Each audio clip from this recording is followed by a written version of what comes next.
There's something very strange about robots that people don't generally think about. Some people do.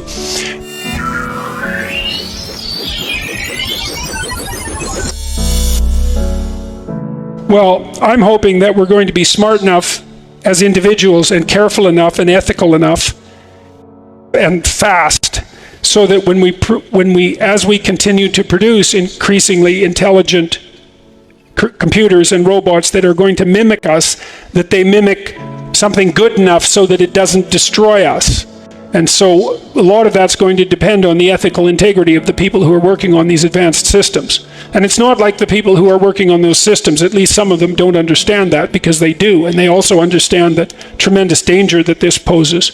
So what we're going to do when that all emerges that's anybody's guess, but hopefully we'll be wise enough to manage it with a certain degree of wisdom.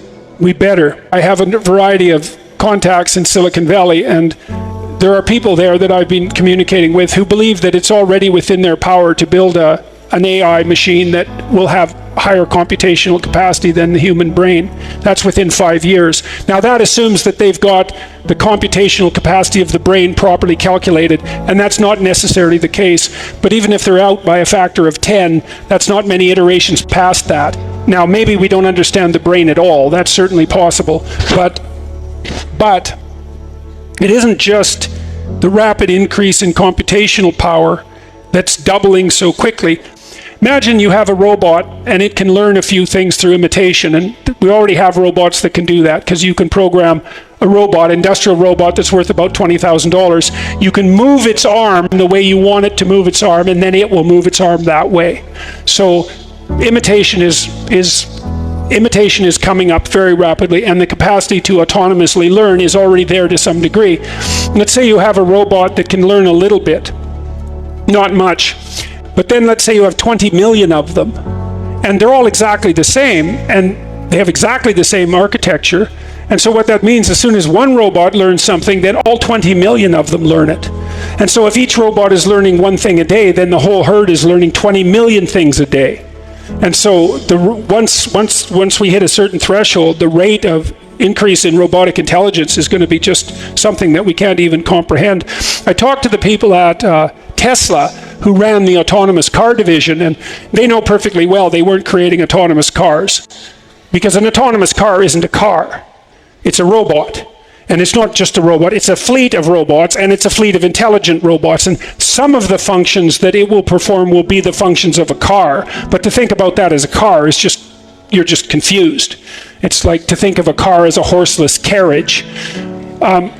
The person who ran the division told me that they'd already had plans instantiated so that all the Tesla cars map the roads, and they're mapping them at an increasingly high level of resolution, and then they share the data. And they expected to get to the point where the car would be able to predict where the bumps on the road were that it was approaching and adjust the suspension so that when you hit the bump, you wouldn't feel that at all, because the suspension would have mapped the bump before it encountered it. And that's just, it seems like a trivial example in some sense, but it's not trivial. It's an example of how unbelievably quickly this technology is progressing. And that's another thing, I guess I can close the answer to that, is that, we're entering an era of exponential transformation, and I would say a lot of the evidence suggests that that's a good thing. So I would say on balance the world is much better than it was 50 years ago. And why? Well, China is thriving. That wasn't true 50 years ago.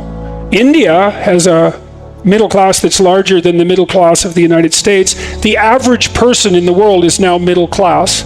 We halved world poverty, absolute world poverty, between the year 2000 and the year 2012. It was the fastest rate of economic increase ever recorded by a large margin, right? The Northern Hemisphere is reforesting at quite a rapid rate. There's more trees now in the Northern Hemisphere than there were 100 years ago, and more trees in China than there were 30 years ago. And people are being connected to the electrical power grid at an amazing rate.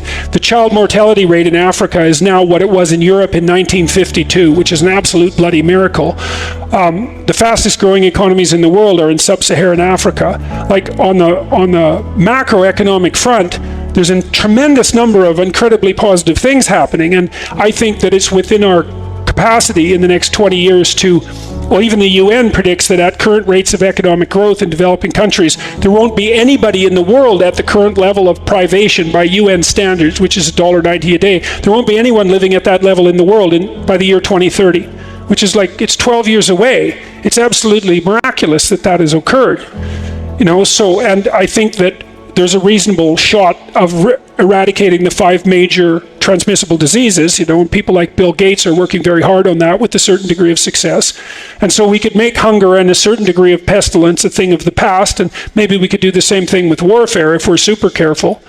And so I think that we have the opportunity, if we could shake our post-war apocalyptic pessimism, we have the opportunity to make the world a far better place. But with all that technological power comes the capacity for things to go seriously sideways. So we better be wise enough to master our technology.